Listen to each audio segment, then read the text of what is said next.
नमस्कार दोस्तों, news time में आपका बहुत बहुत स्वागत है। जो मुसीबत के टाइम खड़ा हो आपके साथ वही आपका दोस्त, और जो अच्छे टाइम में कहे कि मैं आपका दोस्त हूं, आपका ऐसा करूंगा वैसा करूंगा, नहीं साहब। ईरान को दुनिया में एक सबसे बड़ा दोस्त मिल गया साहब, सबसे बड़ा दोस्त, नाम है चीन। मुसीबत के टाइम पे जो आपके साथ खड़ा हो वही आपका दोस्त है साहब, दूसरा कोई नहीं। इंडिया पाकिस्तान वॉर में चीन अपने दोस्त पाकिस्तान के साथ खड़ा था और जम के खड़ा रहा और डिक्लेयर किया, हाँ मैं खड़ा हूं, जिसे जो करना है कर लो। इंडिया के मुंह से तो शब्द भी नहीं निकला है चीन के खिलाफ, क्या करेगा। सारी दुनिया इजराइल के हमले पे स्तब्ध, ईरान के ऊपर न्यूक्लियर इंस्टॉलेशन पे सब चुप। रेड लाइन क्रॉस की इजराइल ने, तब भी सारे चुप। चीन बोला साहब कि मेरे दोस्त ईरान पर जो हमला किया गया न्यूक्लियर इंस्टॉलेशन पे, मैं इसकी कंडेमनेशन करता हूं, और एससीओ से भी कंडेमनेशन निकलवा दी उसकी, शंघाई कोऑपरेशन ऑर्गेनाइजेशन से भी, जिसको इंडिया देख के तिल मिलाया एक्चुअली। और साथ में कहा कि हम ईरान के ऊपर हुए हमले को सॉवरेनिटी का उल्लंघन मानते हैं और टेरिटोरियल इंटेग्रिटी का उल्लंघन मानते हैं, और जो इजराइल ने अटैक किया हीनस क्राइम है ये मानवता के, कि आप न्यूक्लियर इंस्टॉलेशन को अटैक करते हैं। लेकिन इंडिया वो हिम्मत नहीं पैदा कर पाया। क्या है ना, पीठ में रीढ़ की हड्डी भी तो होनी चाहिए शब्द बोलने के लिए।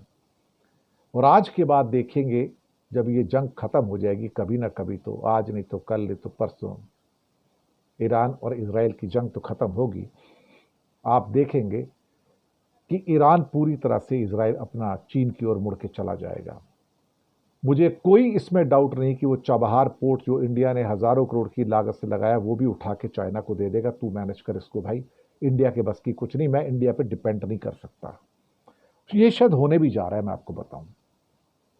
वैसे भी चाइना की बहुत स्ट्रांग एंट्री हो चुकी है ईरान के अंदर, लेकिन इस समय जबकि मुसीबत की घड़ी में चीन उसके साथ मजबूती के साथ खड़ा है, उसको असला दे रहा है, बारूद दे रहा है, उसको बैलिस्टिक मिसाइल दे रहा है, तो मैं 100% कह सकता हूं कि ईरान अब चीन के साथ हमेशा के लिए जुड़ गया, क्योंकि मुसीबत के टाइम पे जो आपके साथ खड़ा रहा, आप उसका साथ नहीं छोड़ते हो।